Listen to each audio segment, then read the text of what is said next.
This conference will now be recorded.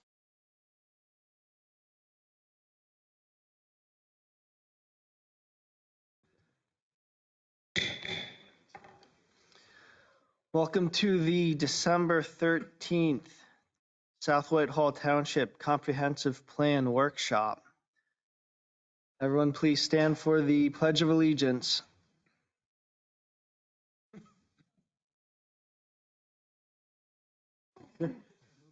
Pledge allegiance to the flag of the United States of America, to the republic for which it stands, one nation, under God, indivisible, with liberty and justice for all.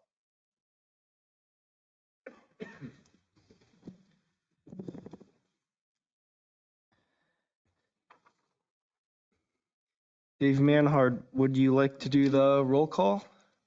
Or Greg? Yes. All right. Trevor Dombach. Not present. Tim Dugan. Here. Andrew Flagg. Here. Brian Height. Here. Diane Kelly. Here. Mark Luth. Here. David Wilson. Here. Monica Hodges. Here. David Kennedy. Here. Brad Osborne. Not online. Not present. And Jacob Roth. Here. We have 6 Planning Commission members and 4 Board of Commissioner members, sufficient for a quorum.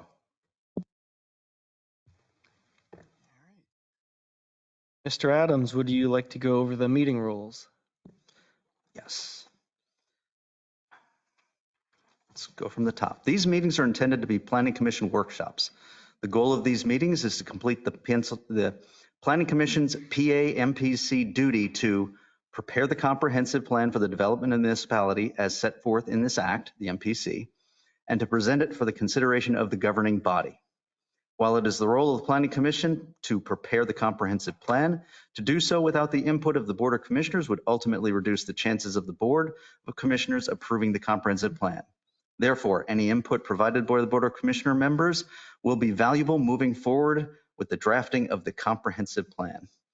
Please note that this is a hybrid in-person remote meeting. All participants are welcome to verbally give comment during the designated portions of the meeting. For an orderly meeting wherein all attendees may fully participate, we ask you to adhere to the following rules.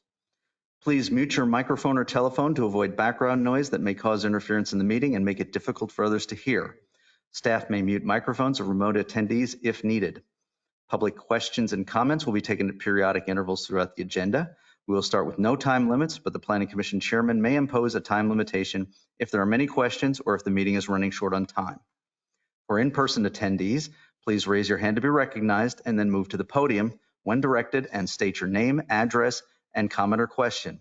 Please turn the podium microphone on before speaking and off when done. For remote attendees, the chat box feature will be active throughout the meeting. If you have a comment or question, please type your full name and address in the chat box, the speech icon in the upper right. When you are recognized and so directed, please unmute your microphone and state your comment or question. Mute your microphone when done. For those accessing the meeting through phone only, staff will periodically ask for caller comments and unmute all callers. Callers must identify their name and address prior to making comment. Your cooperation and adherence to these rules will ensure an orderly and respectful meeting. Thank you. All right, we're on agenda item number 3, review and approval of the November 8th, 2022 meeting minutes.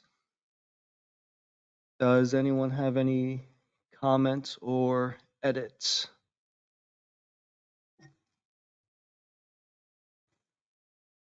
I'll make a motion to approve.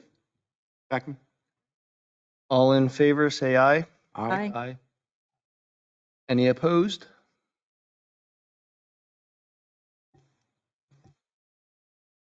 Any abstentions?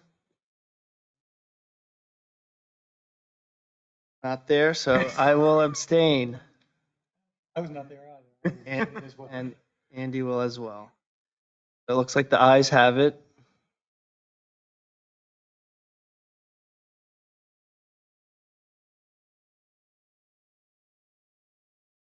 So we're on agenda item number 5. Comprehensive plan goals and implementation. We've moved through all that. Is that correct, Greg? Or do we have some more items? Yeah, I do want to just review the changes we made to land use since our last meeting, and kind of walk through the draft that was emailed out to you on Friday. So the draft plan, you've seen versions of this. We've been kind of, as chapters are done, we've been working them in to the final draft. So you've seen versions of this. We've been making tweaks to it as either we've been reviewing or comments have been received. So most of that is complete.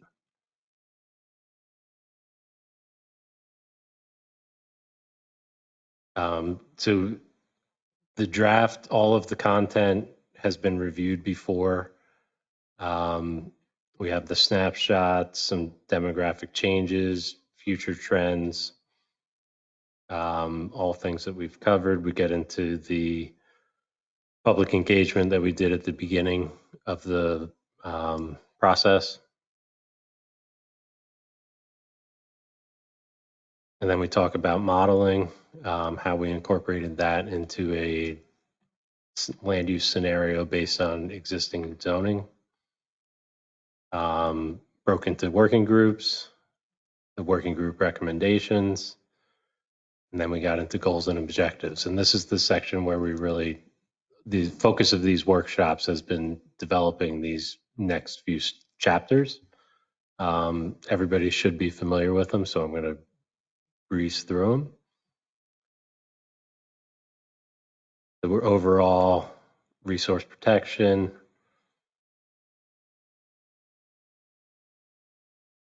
and my internet can't keep up.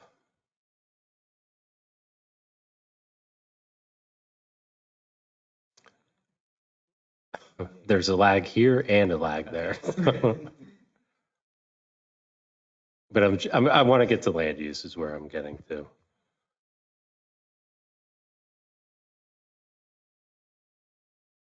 Facilities.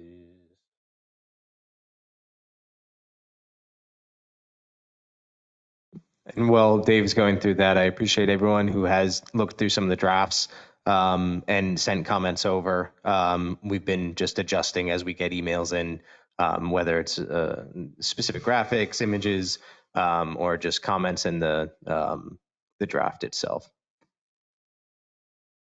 So with land use, this is where we took a pause. We had a couple workshops. There were a lot of questions related around land use. Took a pause, took some time with individuals to go over, answer questions, specific questions for each individual. We reconvened after those meetings, and the biggest concern was the corridors.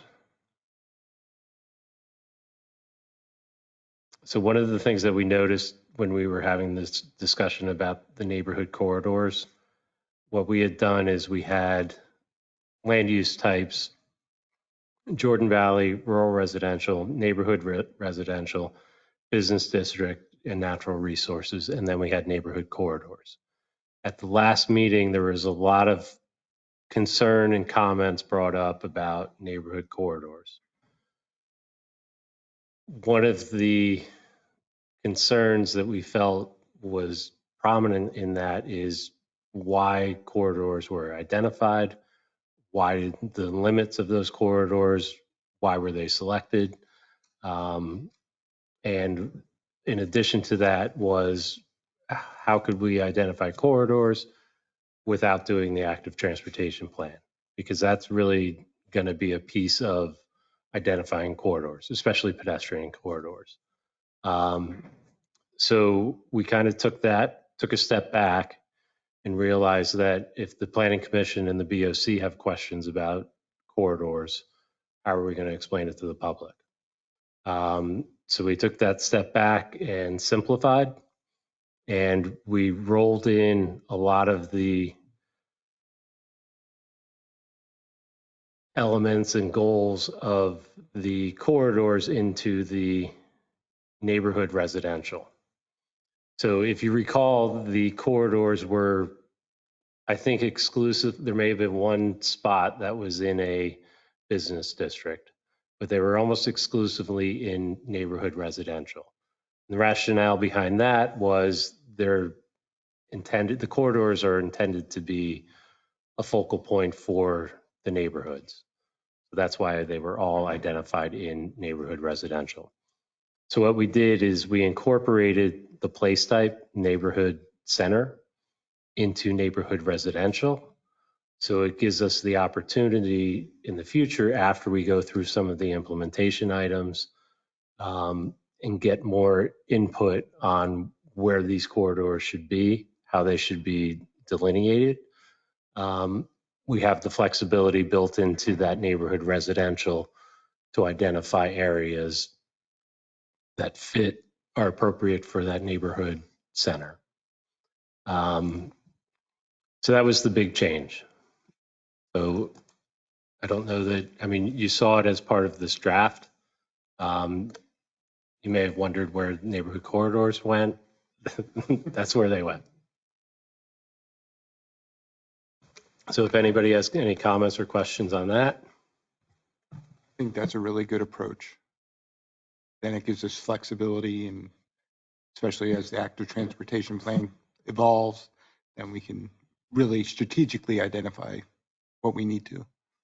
Yeah, and thank you. One of the things that we talked about were some of these corridors, you know, there are small pockets of commercial, and identifying them along with, you know, a whole corridor that goes through primarily residential. If you were applying the same criteria, it didn't really work very well. So that's kind of why we felt if we build it into and tie it to some of the implementation items, we have flexibility to do that and to identify those areas.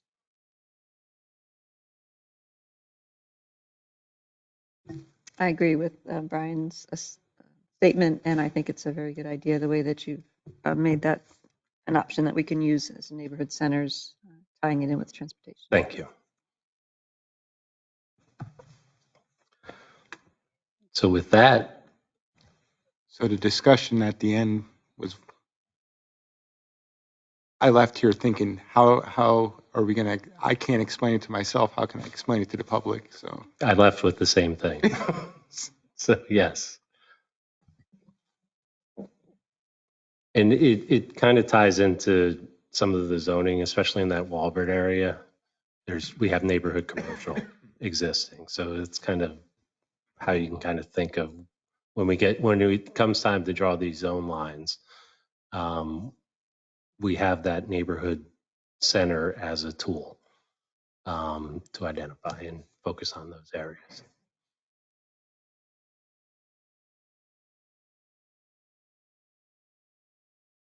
So I think with that, we can move on to implementation.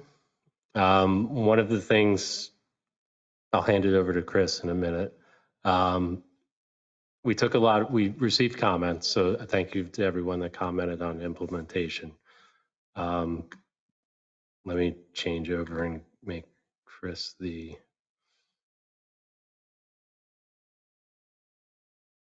center.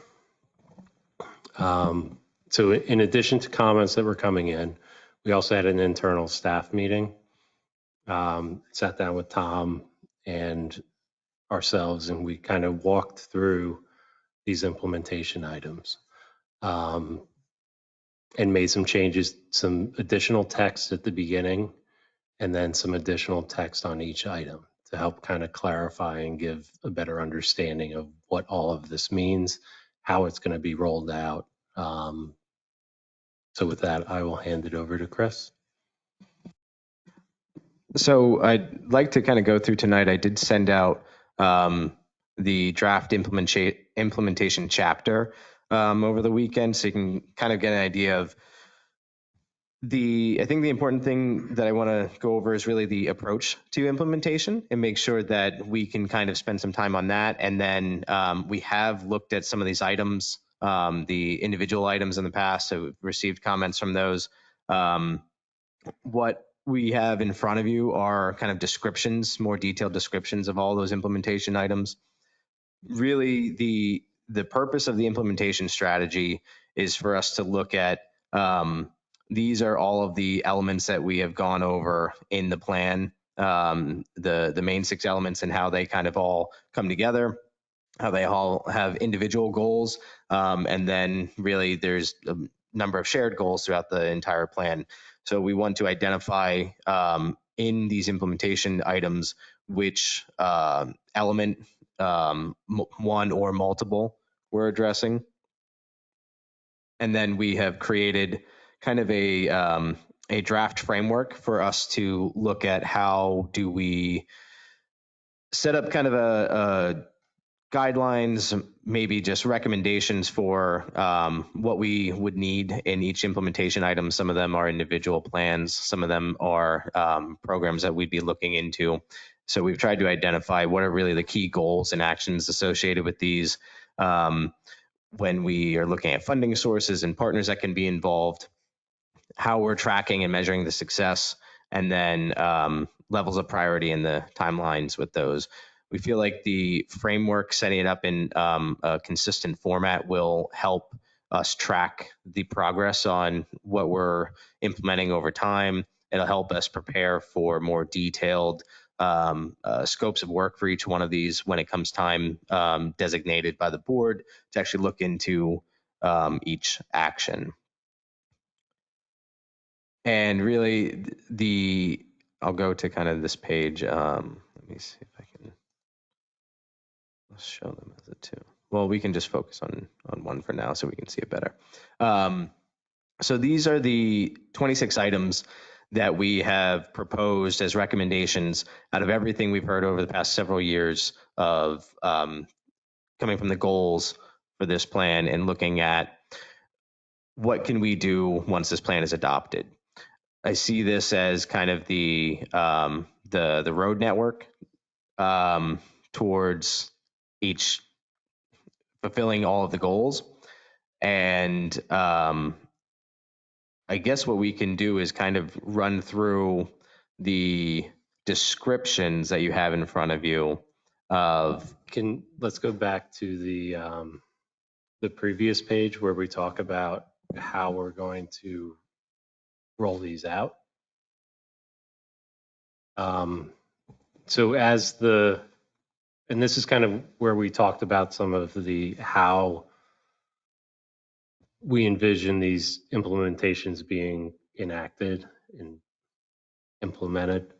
So the comprehensive plan makes the recommendations. So these recommendations are based on public input. A lot of these implementation items were derived from the working group recommendations. So that kind of gives you an idea of the genesis of these items. And then they get worked into the comprehensive plan as recommendations. So these are items that staff and public felt were important to implement this comprehensive plan. And again, those are recommendations from the comprehensive plan. The rubber meets the road with the BOC and township manager. They are the ones that ultimately come up with the work program.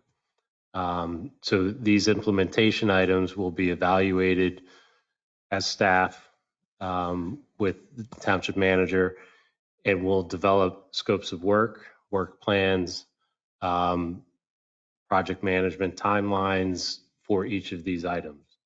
Some of these items may and probably will dovetail in and be hand tackled with one plan. You'll notice there's a lot of talk about open space, agriculture, historic resources. So a lot of that can be baked into a open space plan. So those are things that we as staff will bring to the BOC and Planning Commission, when appropriate, to give more detail. So these are kind of, it's important to think of these as recommendations from the Planning Commission and the comprehensive plan to the governing body. So that's how we envision these being acted upon. So it goes through the process, and there's budget constraints, time constraints, staffing constraints, all handled by the township manager and administrative staff. So with the direction of the BOC. So I think that's really important because, I mean, we have these 26 items. What's the plan to get this done? So that's really how that's going to roll out. I have So one question. The end of the first paragraph there, it says personality constraints.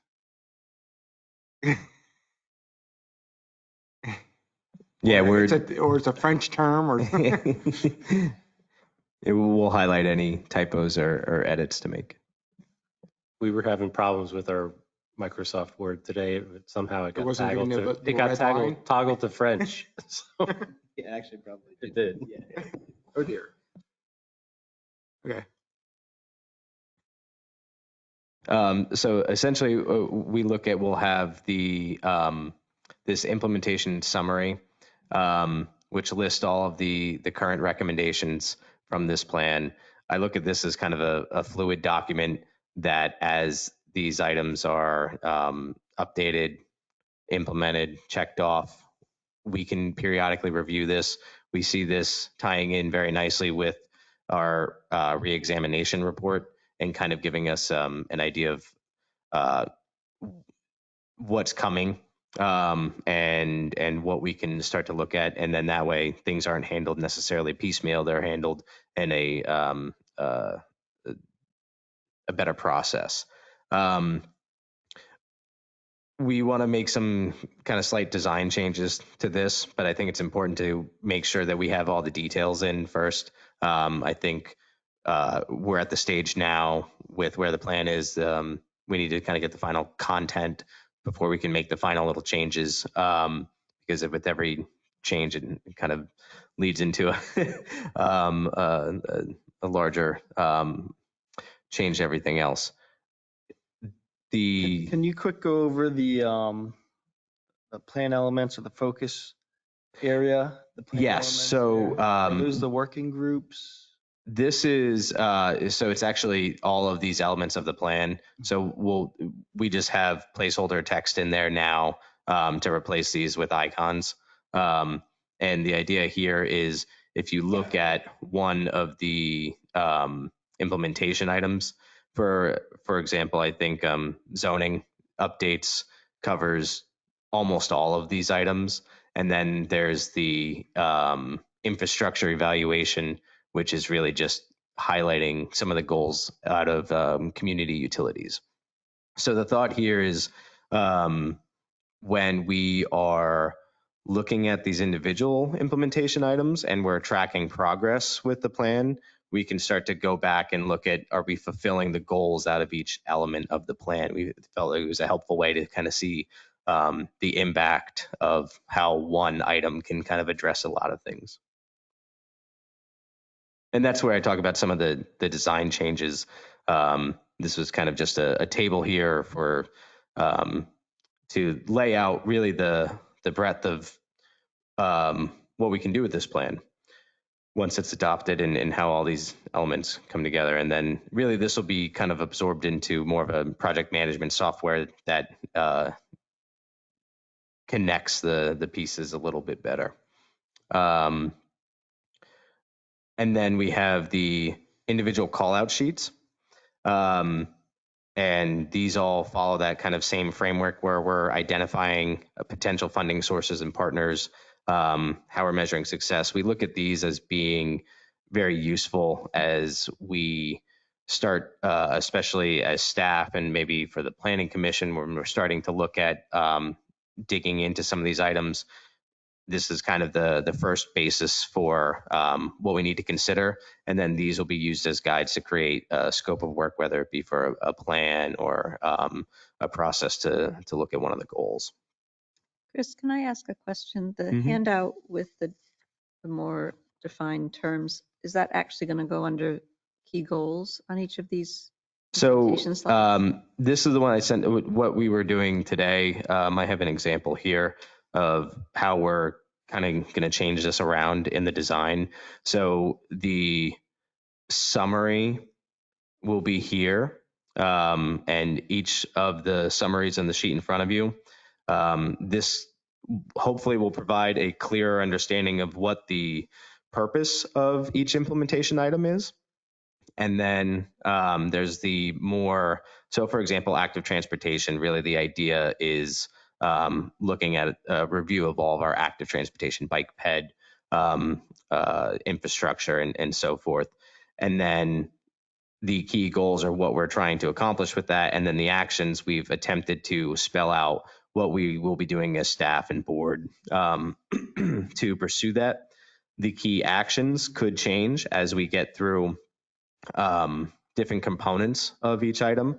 If it's starting out with an inventory and an assessment, and then we're looking at maybe developing a policy, we see those actions constantly changing, but we have this sort of framework of a sheet that we can continuously update. And then the priority and timeline, we're playing around with the graphics here as well to kind of just track, and it jumps out to you a little bit better in the graphics we're playing with, of just understanding what are our high priorities and which projects are either short term or long term, so we can continuously track them. And then you can see down here, the red elements are the ones that are really addressed with this individual item. Like that layout looks better than the prior version.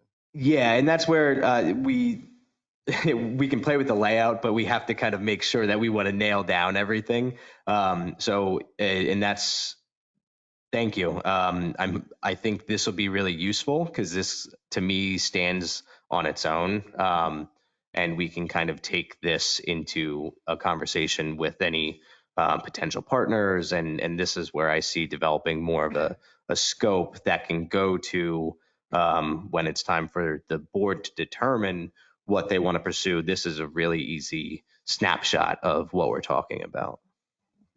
Just make sure when you finish this that priorities tie back out from the individual slides. Things that don't tie out. On the previous page, I've been updating this one, and I apologize, I didn't have time to get everything in the new format tonight. But I think really what we want to make sure, were there any questions on some of the items? And if we could maybe take a few moments to go through. I think before we, I just had one more question. And in regards to priority, during public forums, are you anticipating people coming back and questioning? Would you resort them as a result? I think it's going to be similar to any like public comment we receive. Those will be reviewed at the comprehensive plan updates of the planning commission and the board. So we'll look at if there's a significant amount of comments that say, hey, this is absolutely a high priority. We'll come back and do that. I think it's going to be hard to determine, just one comment doesn't necessarily mean that everything will change, but we'll take all of that into consideration and bring it to the boards. and I think before we jump into each of the individual items, are there any questions on the process or how we envision kind of rolling this out?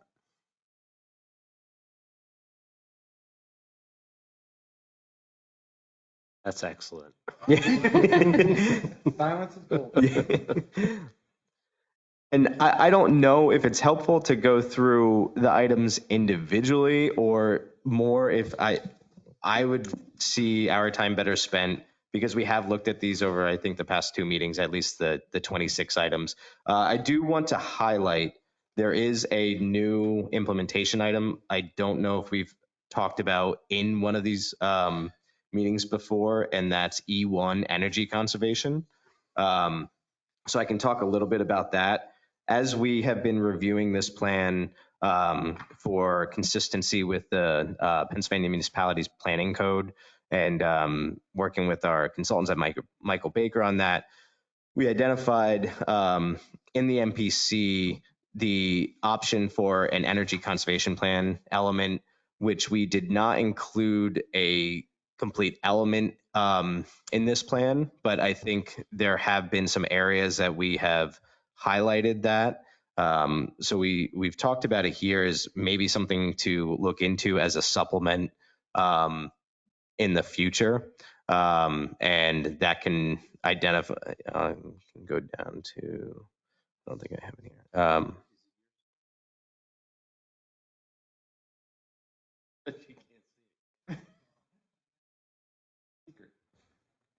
Oh, yeah, it's not sharing my screen anymore. Unless it's just really slow.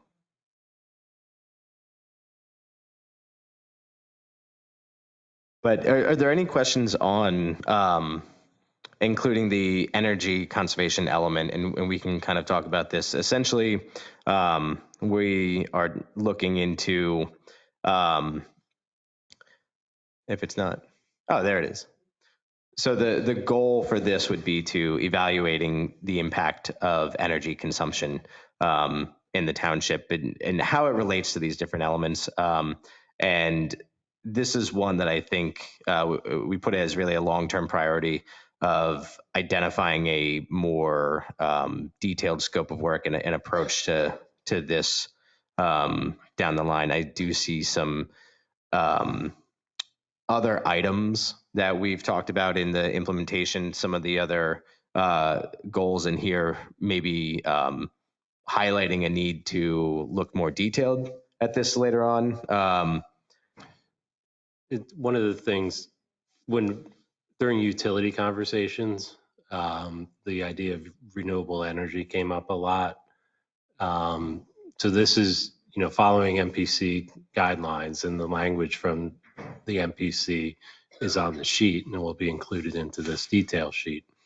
Talks about renewable energy. So we felt that having that prescribed option that addresses renewable energy is a viable option for us moving forward.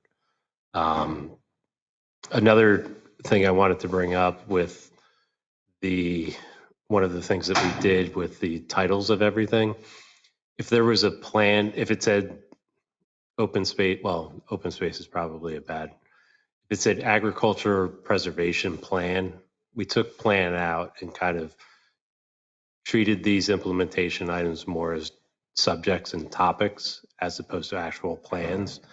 Because I feel like that was another piece that when we were talking internally, if the BOC is looking at it and sees like 20 plans, that's a bit of overkill.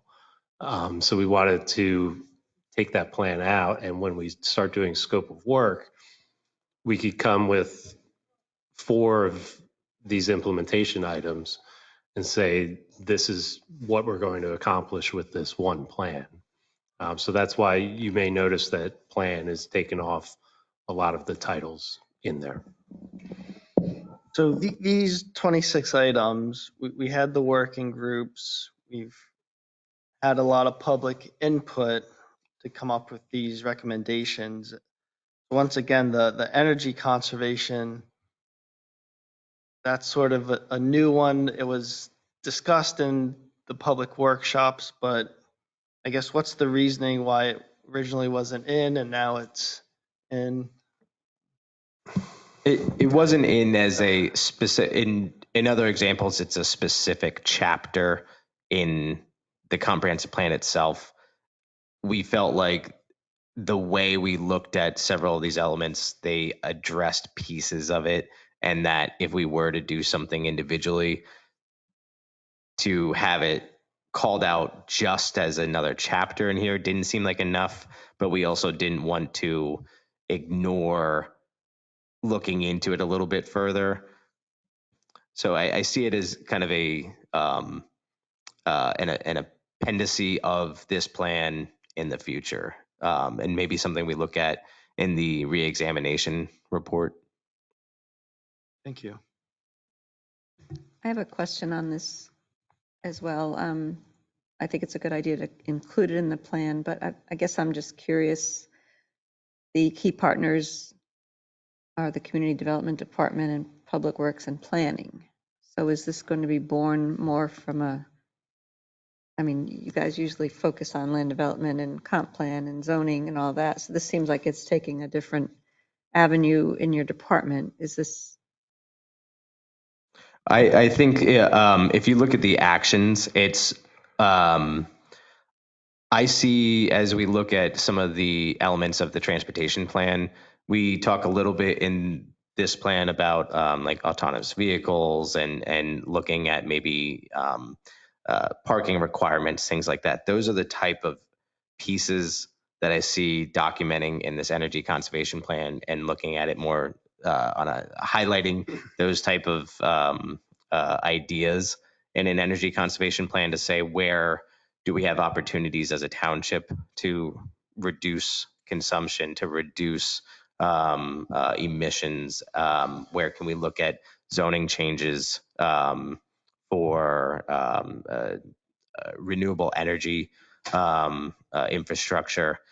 So I see it more as kind of an exercise within community development first, and then looking at it, because the first thing, the first action I added on here is identify a standardized way to evaluate energy conservation in the community. Because at this point, I don't think we have a good approach to that. So it's more identifying it and then spending time to maybe look at examples and try to develop a scope of work for what we can actually do to assess what we'd be studying here. And it's a very broad topic, admittedly. You know, in my past experience, we've had energy conservation for municipal facilities was a big driver, which that would involve public works administration. But then there's also land development. Are there ways we can encourage renewable energy with incentives in zoning? You know, a green roof or solar on the roof, you get a density bonus or something. So there's ways that we can incorporate some of the energy conservation, renewable energy into the land development process. But there's also that other side, which is, you know, community facilities, our fleet, things like that get addressed and highlighted in an energy conservation plan.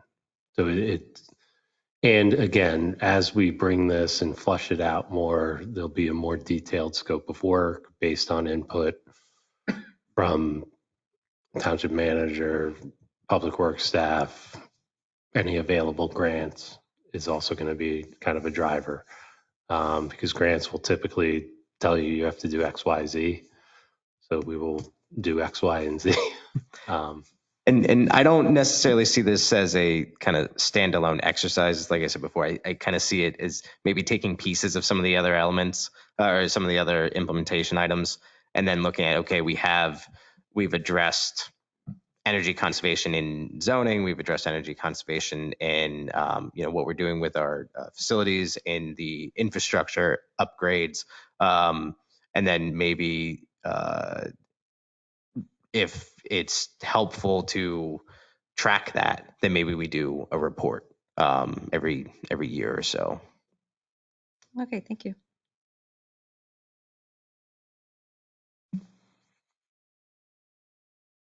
I don't know if there's any other necessarily new items, but I think, and Dave mentioned it before, just kind of highlighting how a lot of these things kind of come together. If I can draw your attention to maybe the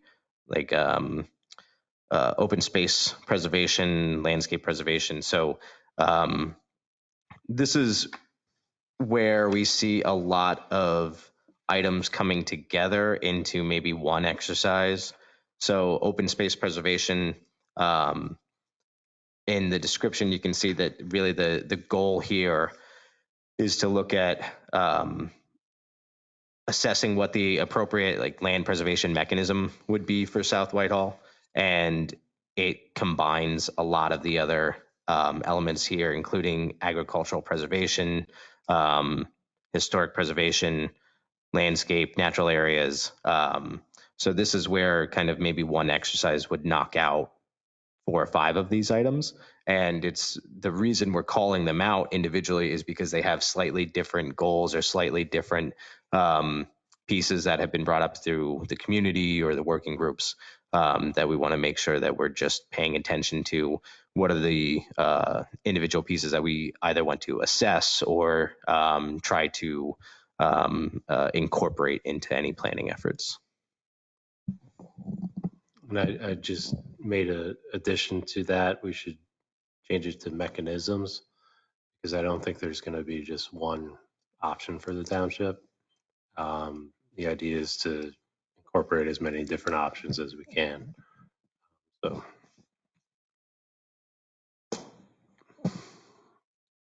one thing I wanted to kind of cover in a little more detail is the reexamination report.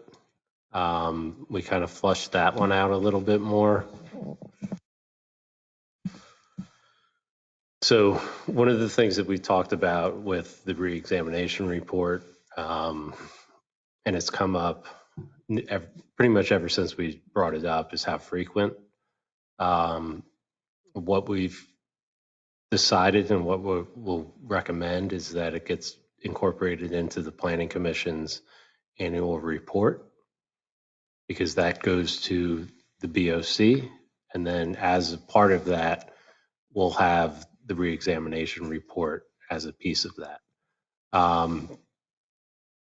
And there's specific questions that we can develop, and again, we'll go through details of it once we get to it, but questions that direct you to deciding whether something's worth addressing through a zone change or additional observation or additional study. So it's kind of a process that's generated so that as the Planning Commission will work through these questions and come up with the reexamination report, which then has recommendations that go to the BOC. As part of the reexamination report, I think we can also reexamine implementation. So we have reexamination report that answers the questions that could lead to further study or something. But we also have the reexamination report that looks at what implementation items have been accomplished. If there's anything that, as a planning commission, you're seeing land development, you have the front row seat for land development, there may be things that you want to recommend to the BOC, either to reprioritize an implementation item, or if you have a new implementation item. So I kind of see that being worked into that reexamination report as well. It's a really great. Having it tied to the annual report, then it gives us a timeline, it gives us something to think about, and makes it more. Yeah, and the other piece of this, and it's kind of the capital improvement plan, is, as a planner and GIS person, is we try and get as much information to the decision makers as we can. So as much information that we as the Planning Commission and staff can provide to the BOC that has to make the tough decisions on budgeting or staffing and that sort of thing, we can generate these reports that provides that information to them.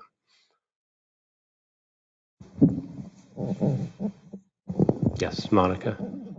I have a quick question for you. I was wondering if and how the public's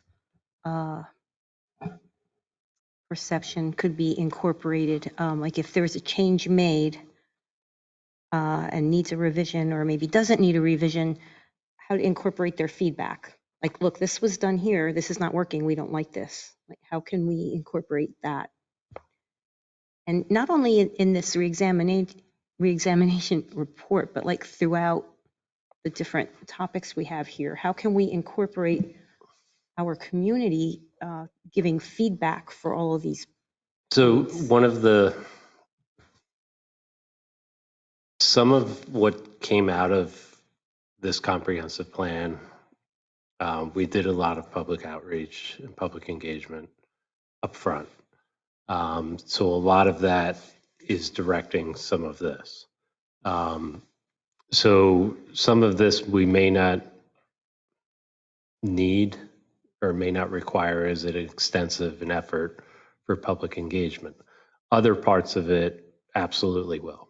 Like open space plan, I see a lot more public engagement with that than I do with the reexamination report. So it'll be tackled on a case by case basis. Everything will be run through public meetings. So that's, the established forum, but also website, putting things out for public comment, using questionnaires and forms, and all things that we can incorporate. I guess too, it's also kind of the nature of the reexamination report to assess it. It's nice that we could do this annually, and so we could assess it. In there, it's supposed to look at where are deviations, where are changes, where are there could be a global pandemic. That's a good thing to stop and look. Okay, we had a comprehensive plan 2 years ago. Now we have whatever change is made, or we're hearing from the public at every BOC meeting or every planning commission meeting. Those are elements that could potentially be incorporated into that reexamination report, and then that might even elevate one of the other implementation items to a priority if it's brought up. Yeah, I don't know if there's, like stormwater management, for example, is on here. And if there's a significant stormwater issue, we might say, okay, like let's look into that piece of it because we're hearing and seeing a need to bring that up to a higher priority. I think if it happens that a change is made, it's very important to not just make the change, but also provide the reasoning why the change was made and how that decision came about. So if someone sees the change, then they know why. Mm-hmm. Yeah, what we want out of this is to have this plan be very fluid, and the implementation of this plan be very fluid, so that we're not stuck in specific goals over the next 5 years that are really relevant, or if there is something that we're doing and it's and community changes and they say, well, what was the purpose of this? And it's like, well, that was identifying the comp plan 5 years ago, but it's not something that we are continuously looking into or bringing up. But we can look at ways to, I guess, and I think we've kind of talked about that, the justification in changes to the plan. And I don't know if there's other examples of that in like reexamination reports, or when changes are made. I think we've looked at maybe like examples if there's like zoning changes. Yeah, so a reexamination report, in my experience, will oftentimes it signifies a zone change. So there's something like a new interchange comes in, and that is something new that has happened since the last comprehensive plan. Should we look at that area as potential zone changes because there's new road infrastructure or new capacity for the roads? So that's kind of an example of changes that can be made through a reexamination report. And I don't know, I kind of see the implementation plan as being, this is the comprehensive plan's recommended implementation plan. I can almost see a implementation plan 2023, implementation plan 2020. So annually we can kind of move things around. So we almost have this rolling addendum of implementation items. When you look at your list of short-term, medium, and long, you almost have to do that. I mean, when we look at this short-term list, it's probably physically, economically impossible to if we could do half of that, it'd be a miracle. And when I, So, it's almost like you have to do what you're suggesting and say, okay, what did we accomplish in the short-term list in 2023? What do we now look for in 20? It's almost like breaking down the short-term list even further. yeah, What's the priority of a short-term list? I mean, everything can't be the number one priority. there were a lot of short, high priorities. Exactly. So say, have an and- implementation in 2024, Yeah. what we did in 3, et cetera, and keep moving that Right. Yep. That scale as to where it is. It's just not physically, economically, And that- personnel wise, everything else possible. That's kind of what I was alluding to when the BOC makes the hard decisions. Prioritizing, this list is going to be a challenge, and work through it. I just had a follow-up to Commissioner Hodges' comment or question about how do we integrate public comment into this moving forward. And I don't know if it's through the Planning Commission's report or maybe the reexamination, but we certainly hear feedback from the public on certain land development. We hear feedback from developers and their team. Is there a way to include snippets of that or even references to the meeting minutes of significant items that came before planning that the township heard a lot of comment from, that at least it could point you back on a paper trail, if not included in that report? Yeah, I think some of the way the questions that I've kind of done some research, and the way the questions are kind of structured, one of the questions is related to is there any new development that has occurred that requires a change? So that's kind of a direct point to a new development came in, we need to reevaluate based on that development. So it's really kind of in those questions. And I think as we're working through it, we're going off of the experience of the Planning Commission throughout the year of evaluating land development, listening to public comment of land development. So that's really, I think, what gets incorporated when we work with the Planning Commission to work out these answers to these questions. They're going to be working with their experience, what they've heard. So I think it's kind of embedded in that process. Thank you.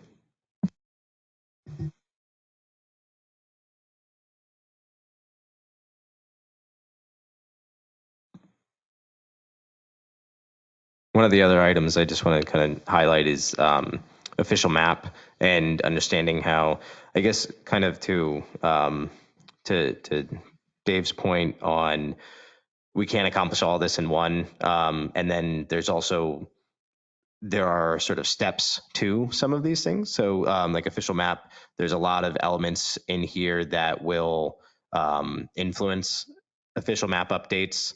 So we might be updating the official map after significant planning efforts are completed. Like the transportation plan is a great example of the purpose of that implementation item is to assess the infrastructure. We've talked a lot about identifying road classifications, truck routes, things like that, tying in the alternative transportation planning and looking at where we have high crash areas, pedestrian corridors that need to be improved. All of that can then trigger official map updates. So that's one that I think we'll see continuously in our kind of list of implementation items. It might just be the actions that will be changing.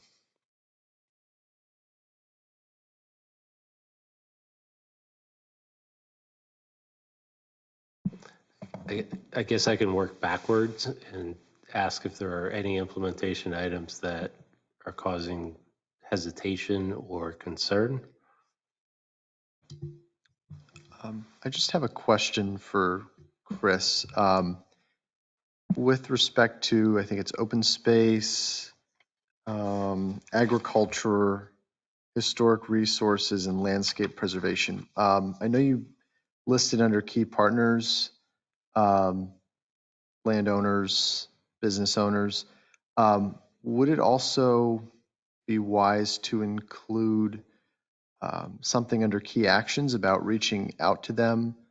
Obviously, once you developed a written plan, especially for historic resources and agriculture, you know, just a specific action item or subset of another action item to reach out to them and determine the feasibility of the plan. Because I think obviously having a written plan is important. Obviously, having the township identify resources is important, but ultimately that item can't be implemented unless they're on board. And I also think it's important too in the comprehensive plan just to show to them that the township wants to work with them. So if that could be included either in the overall summaries or in key action under those 4 items, I think that would be very helpful. Yeah, that's a great comment. And I definitely agree. I think, especially I look at the historic preservation planning, and again, that's to what Dave said earlier. We didn't want to call it out as a specific historic preservation plan. It's more of looking into what can we do as a township? How can we start to work with some of the businesses and landowners who might have historic assets? Look at incorporating some of those items into other items like zoning. But I think historic resources, agricultural resources, those are very much things that we need to work directly with landowners on. And I can add something in there about kind of more of the outreach and engagement with those folks, whereas many of these other items that we've listed are very much internal township exercises. And those, I think, yeah, great. Thank you, Jacob. Those definitely stand out.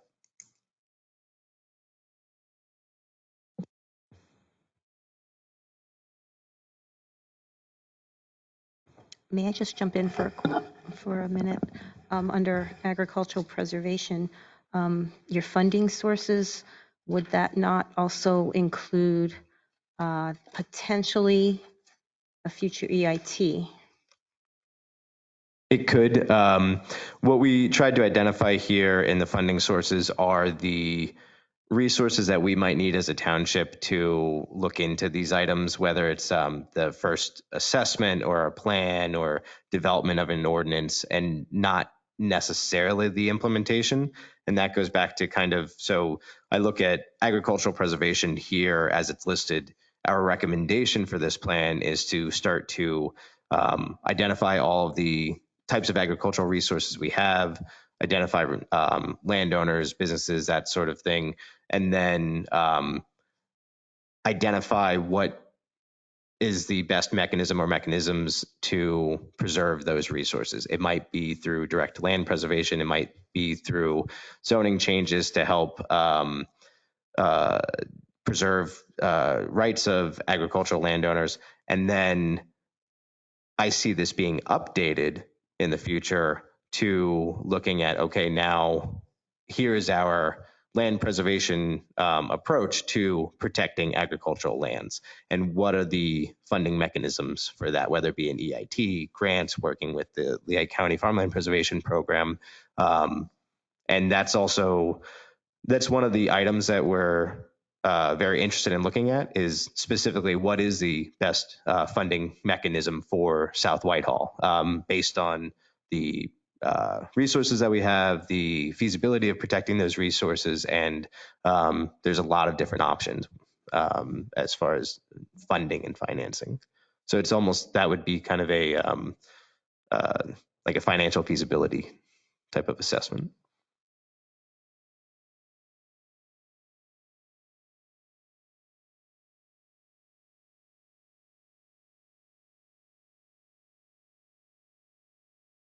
Right, are there any other comments? I just have an Questions? overall question.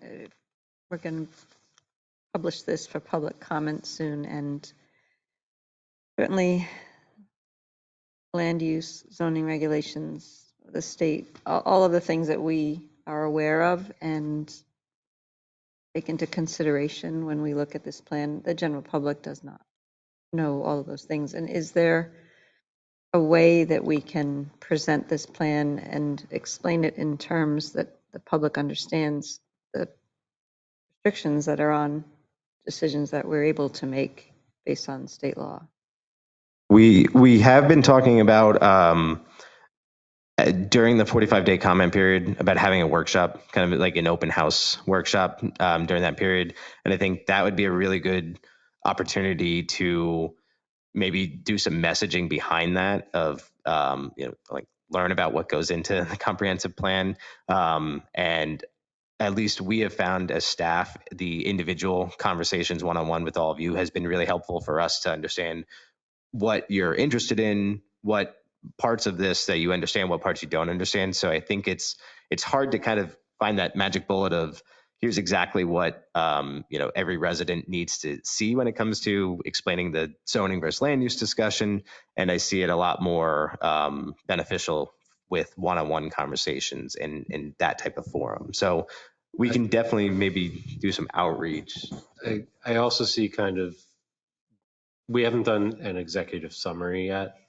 So I see an executive summary can kind of explain what a comprehensive plan is, what this is, and how it's going to be used. It's kind of how I envision that executive summary. So if we have that for the public or anybody that picks this up, they can look at that. You can read that, hopefully read that first page and understand all of it. Well, that's what I was wondering. The one-on-one conversations are absolutely ideal, but the Yes. reality of how many people will come to a workshop Right. compared to how many might want to comment on this online,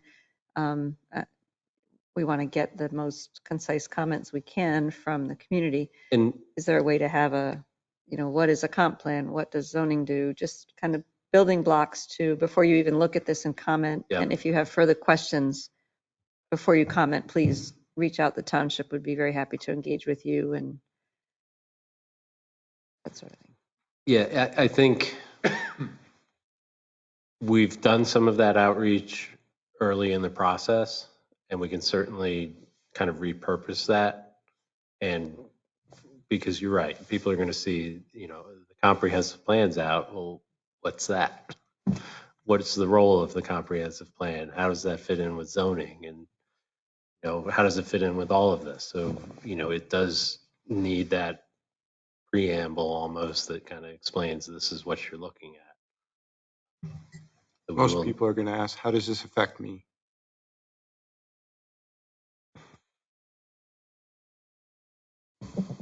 How many pages do you anticipate this plan to represent? It's currently, I think, about 140 pages as is. Okay. I think. And then we would add an executive summary of. Yeah, I think an executive 5, summary 6 pages. is really important, but I wouldn't attempt to defend anything about what we can do and what we can't do. I think it's just should be more about, the township has worked diligently on preparing this. We appreciate your comments. Here are a few notes to bear in mind as you read through this. And we're here to hear you and take your comments. Just a quick comment with regard to the 140 page count. It's graphic heavy, picture heavy. So it's not 140 pages of dense text. No, but people will be. A lot to People will scroll be through. going like this. Yes. Yeah. So. I'll say the kind of nice thing about the required 45-day public comment period is we have the ability to kind of, as we maybe start to get comments in or lack of comments, we can kind of pivot and adjust maybe our outreach strategy, some other materials. And we experienced that. I think a good example is with the Parkland School District open houses, kind of we started to anticipate what questions people would ask, what materials and resources we could bring to those meetings to have a more productive conversation. So I think we'll start the public comment period and we can adjust as needed. And will we be having an identification email or physical home address to assure that we're accepting comments from township residents? Yes.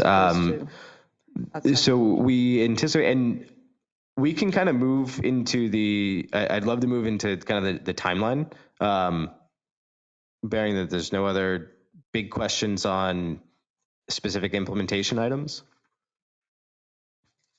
And again, with all of this, we can continuously review it during especially, some of the small details of, maybe change this funding source, change that, but it's more of the general approach and major items.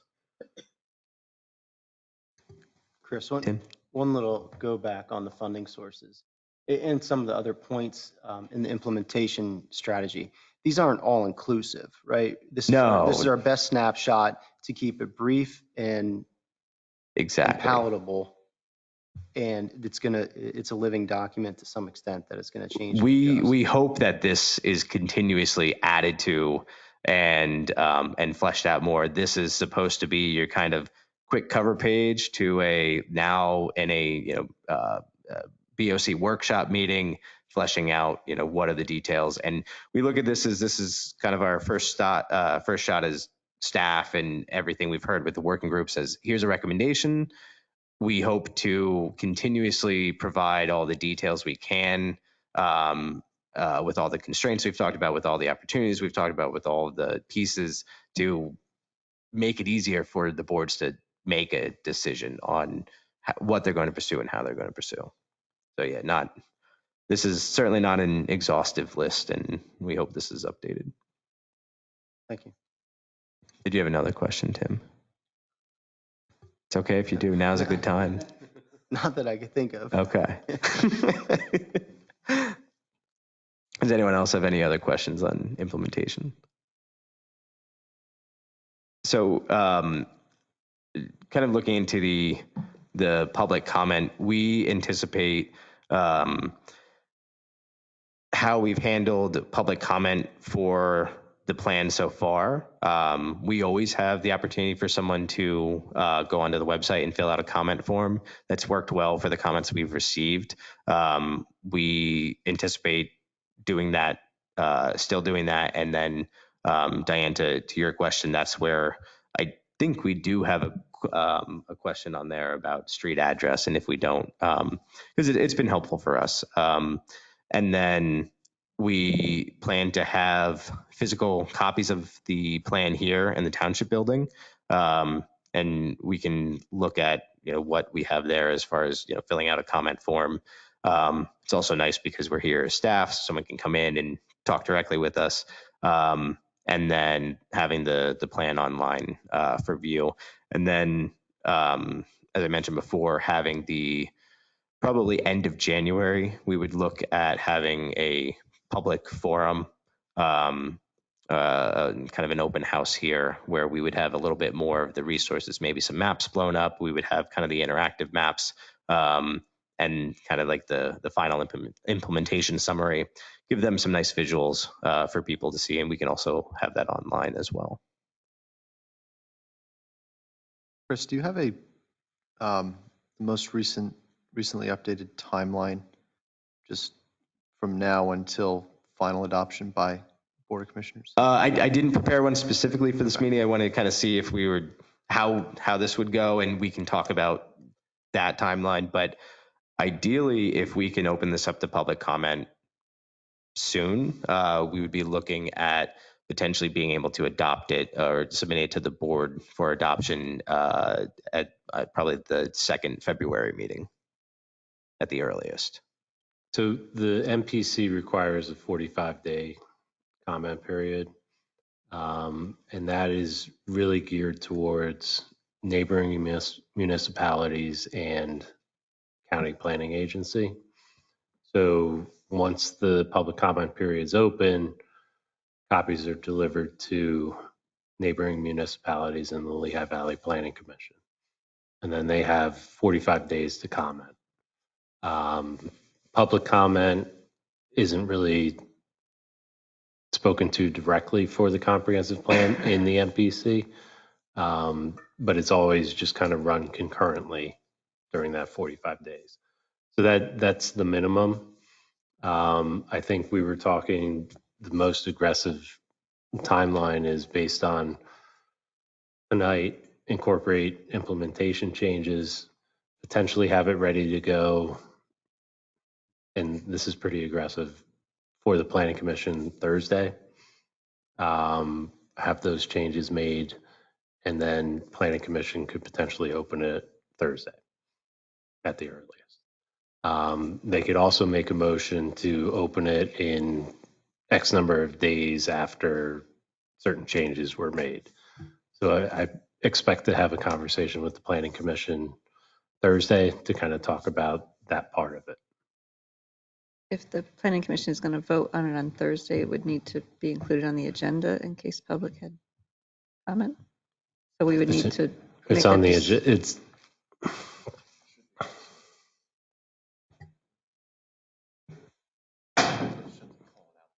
the action. The specific action. Yep. Yeah. Is it listed already? It's listed as review. So we'll look at that. Is the executive summary going to be written by then? Probably not. A lot of time. So as I was talking about executive summary, at the state planning conference, I sat in a session on Lancaster County's plan, and they actually had a executive summary poster that they handed out, and it had a lot of really good information on it. And it's sitting in my office, so I will use that as inspiration, whether we do a poster or, a couple paragraphs. I think tying into the graphics and of the plan is probably a better approach than just, a couple paragraphs. So we'll certainly look at that. Dave, I just have a quick question. You got the word out early on when we were looking to do the comp plan and the workshops and all the different segments of that. So you're talking about the end of January as a public forum, which is great. How are we going to get the word out now that there will be that? I mean, it's got to be hard and fast. Yeah, we're going to have it on such and such a day. I mean, what's the plan on getting that out? So we have the website, we have our email list. We also have Nixle, so we can look into using that to kind of get that word out to those that are registered on that. The Public Works has Facebook, PD has Facebook next door. We've asked them to send some stuff out. We've also worked with the school district to get things that emailed out in their mailing list as well. And I think I kind of see 3 stages. We have opening, we're opening at the public comment. We have the open house, some kind during that period. And then we're closing it, incorporating comments. So that final piece. So I kind of see it as a 3-stage process. I agree with Commissioner Kennedy, because I think we also need to really ramp up our enthusiasm, because right now we have Olivia, a reporter, in the audience and no one else. And I don't know how many people are online. So just to kind of, when we very first started the process, we wanted to get as much public comment up front. And then these sessions were really intended as work sessions between the boards to sort through everything and draft the plan. So that's kind of why public engagement and doing public sessions hasn't been as prioritized, because these are really intended as work sessions. But you're right. Once this is done, we're going to open it back up and say, here's the final draft. Comment on that, I think, Dave, is the reason is the workshops were fairly well attended. I mean, that's a relative statement, I guess. And these haven't been, because the people who gave us their input said, okay, I've given you my input. Now you guys do it. Now, when it's done, I want to know what all that input's been taken, gathered, digested, and put in the 104 pages. And I think the at that point, graphics or not, people are going to look at the size of the book. And I think that executive summary I think Andy said it, is going to be key. What is a comprehensive plan? And it's going to explain it, and they're going to look at that and then say, okay, now I understand it. I don't need to read anything else. I gave you my input. You guys did your job. That's what you're here for. The BOC Planning Commission, you've put it together, and I don't, and that's all you can do. Now they're going to come back and say, did you do what, I asked you to do? So. Yeah, I think that sums it up very well, and that's why we don't have so many comments right now, because we've been going through this for months. We've taken in that public input, and now we're close to the end. So we've talked about this with the public through those workshops and over the month. So that's why we don't have many comments now. We've come a very far way now. The other avenue we might have for advertising to the public, I don't know when in January our utility bills go out, but is there a possibility to put a little verbiage on the bill because they go to everybody first of the year? We can definitely look into it.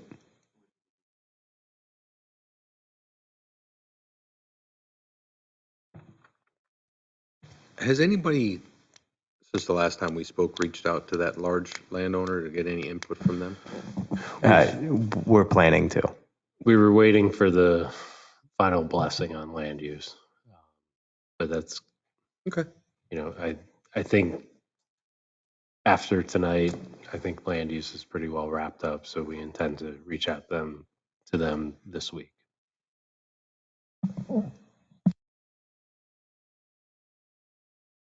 Does anyone have any other comments? So what are the next steps? I'm looking at the agenda. Well, I guess just to summarize, so I gave you kind of a quick preview of how we're going to change some of the layout of the implementation. It sounds like that'll be a lot more helpful just to kind of give an easier snapshot for each item. And then that's really the last piece of the plan, except for the executive summary.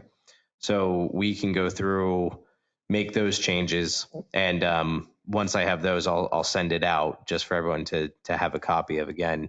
And then we can talk about prioritizing the executive summary. So I guess I'm trying to figure out if we need the executive summary. Well, we'll need some portion of it for public comment. But I also see that as being revised based on public comment. So I think whether it's an executive summary or more of a information packet as to what a comprehensive plan is and the role of the comprehensive plan, we'll develop that prior to public comment. So I think we'll have to figure out. Certainly seems like we're ready.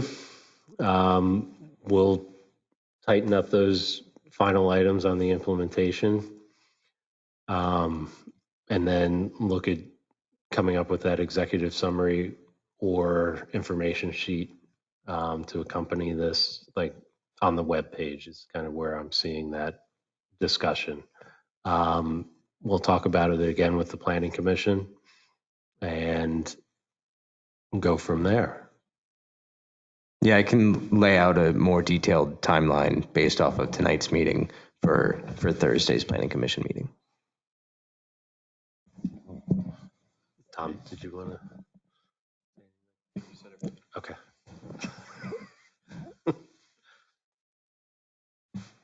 All right, so I'm looking at the agenda, modeling. So modeling, we've had some discussions. One of the things that we learned going through that modeling process is when we were coming up with they did the baseline information based on existing development. And then we layered over top potential future development. And that potential future development was based on zoning. So what we've kind of, as we went through that process, what we learned from that was it's more appropriate for evaluating zone changes or larger developments. So I see it as when we get into rezoning, depending on how it rolls out, if we're rezoning the Jordan Valley, for example, we'll have better, more detailed inputs for the model. Right now, land use is pretty broad, and we would be making some gross generalizations as to what it potentially could be. So I think it's more appropriate a tool to use on the other end of it. So that was my take, and we kind of talked about it a little bit. So with that, I can open it to discussion. If anybody has any comments on that approach. I just want to add to that.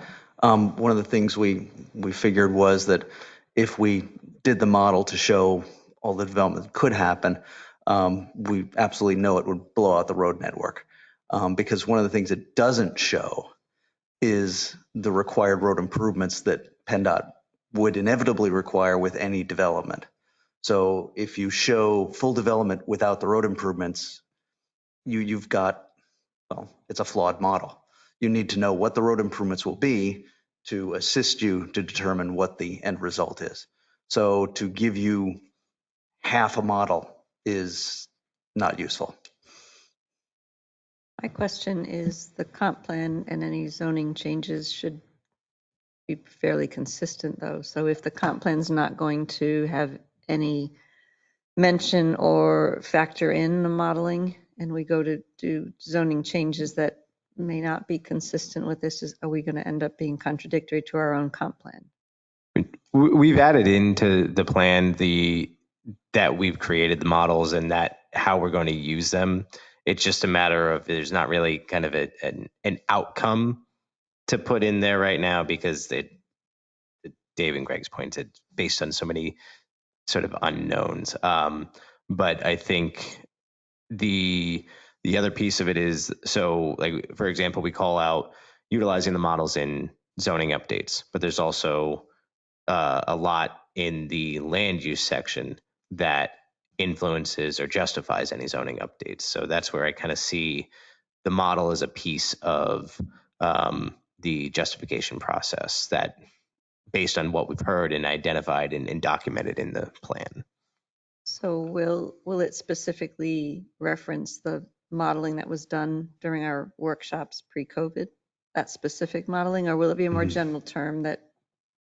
No, it's the economic impact model through, I think it was forward planning and then Keystone's transportation model. The good thing is those base models are already prepared. So in theory, updating and providing the inputs to evaluate a scenario should be easier and less time consuming since that baseline has been prepared. I know that my memory's a little foggy on this, but I recall when we went through those modeling workshops, I believe it was the economic modeling, they hadn't factored in Ridge Farm being there. And I believe the consultant said they were going to go back and make a change so that we would have more accurate, reflective information based on that development being built out. Has that been completed? It has not been done, but when we go back in, we'll recalibrate the model to incorporate Ridge Farm and any other developments into that. The other piece of that fiscal model that could have used some more time and attention is a lot of the services. So it was kind of a broad generalization, and we can fine tune that model. And since he did the model for us, he's actually developed an app that he's worked on that we can change parameters on the fly, essentially. So I think once we get to zone change, we'll pull Todd back in and he'll show us how to use his app, and hopefully it's something that we can use continuously to evaluate any changes that we foresee. Thank you. All right, so my understanding is there were two main models, the fiscal analysis, the traffic analysis, that have been utilized to prepare this comp plan. Am I missing any other modeling items? No, that's it. I mean, yes, that's it. Yeah, and we had those workshops and. Yes. Yep. Yes. Understood. And they were valuable. And, when we were starting to talk about land use and looking at, recommending changes, looking at areas that are adjacent or have access to state roads was very important, because that triggers the HOP process, which triggers offsite improvements. And that was to me, that was the big glaring thing that came out of that transportation model is if we're going to have development, it should be directed towards state roads. All right, does anyone have any other questions regarding modeling? I just have an overall question. I know more transportation, there were some citizens that sent letters in. I just want to assure if they reach back out to the township during the comment period that we have incorporated their comments into. So a lot of the comments that we received related to transportation were just that, related to transportation. And I think when we are directed to start the transportation plan, that's when those individuals are going to be brought in, because they had ideas that are worth exploring. So we want to incorporate those people into that process. And that transportation plan will likely make recommendations for the official map updates, which are the keys or the topics and the focus areas of some of those comments.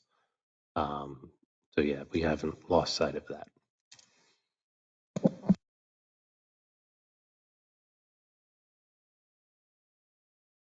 We're on agenda item number 8. Sort of went through it a bit already, so I don't know if there's anything else you want to. No, we'll just, when I make the updates based really just on design, I'll send that out. And then I think we've all had a chance to review the draft plan, and we'll discuss, I think, more on Thursday about the timeline as to when we want to open that up.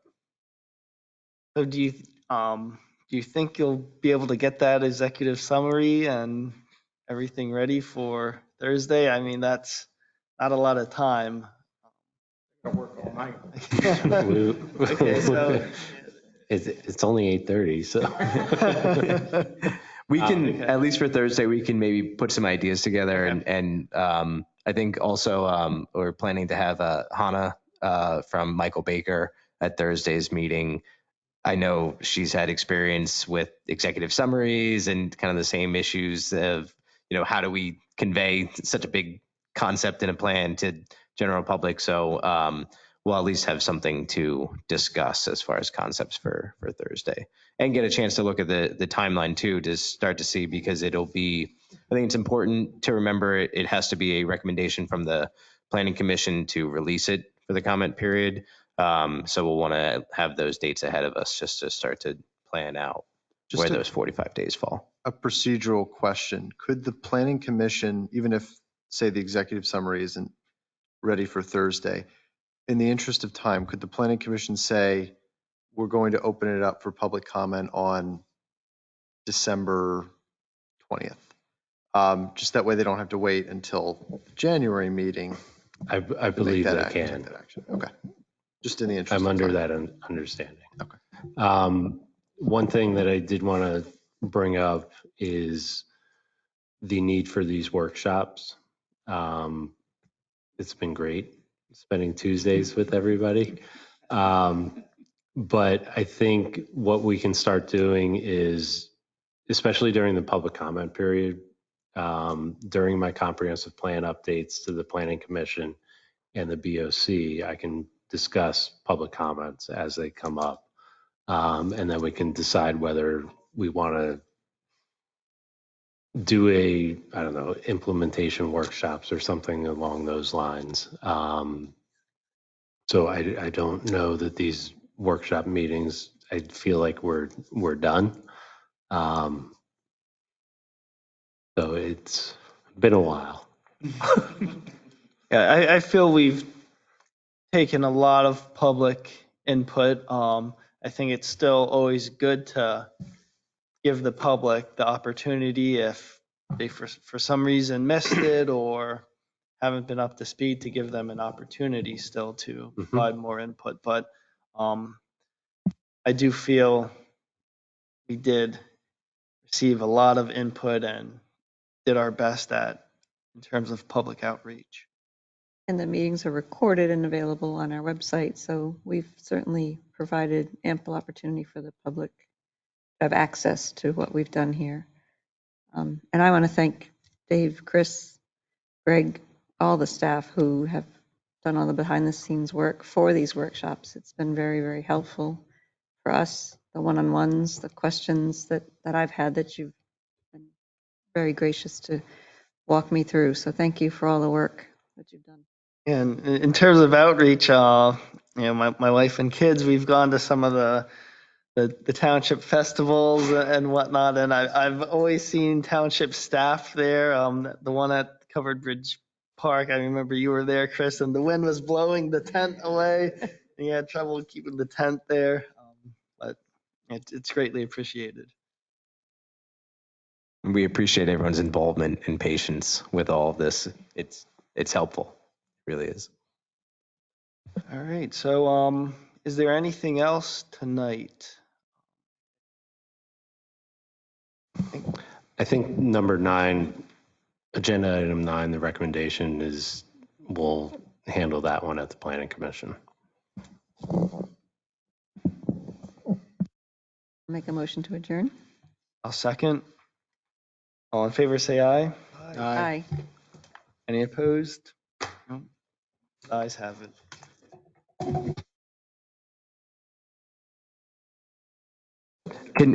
Lynn has her camera here. Can we get a picture for our last